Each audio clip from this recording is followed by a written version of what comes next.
Worst pain I've been in my entire life was this race. So that happened, and I was like, man, I got to find a way to raise money for these families. So I Googled I found a foundation, the Special Operations Warrior Foundation, and I Googled the 10 hardest races in the world. I knew nothing about ultra running. The first I'd ever run was 20 miles at one time. And so what came up was the Badwater 135.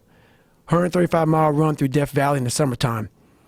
I thought it was a fucking stage race. I didn't know people can run 135 miles at one time. I had no idea it was even. I said, I'm a Navy SEAL. I was in 3 Hell Weeks. I was a Ranger. I gave him some resume. He didn't give a shit. He said, I don't care. You got to qualify for my race. And the deadline was up in 2 months for this Badwater race. And basically, he said, there's 2 more races you can do to qualify. And I might consider you in my race. We select top 90 athletes in the world. And you're not even an ultra runner, but I like your cause, like what you're doing. He said, I called him up on a Wednesday. And he goes, there's a race on Saturday in San Diego one day, where you run around a 1-mile track for 24 hours. So many miles you can get. If you get 124 hours, I will consider you in my race. I did the math. It's 14-some minute mile. Fuck it. I can do that.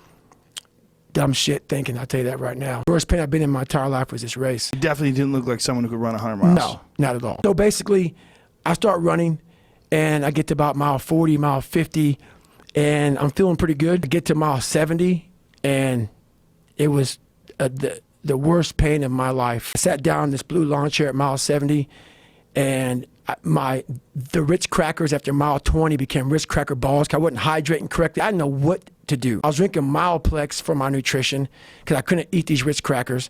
Had very minimal water, if any at all, and I was just dying. So I sat down in this blue lawn chair. As I was watching all these runners go around in this circle, I was all dizzy and lightheaded, hadn't gone to the bathroom. It's been about 12 hours, and I looked at my ex-wife now, and I was like, I am fucked. I started seeing like 3 of her.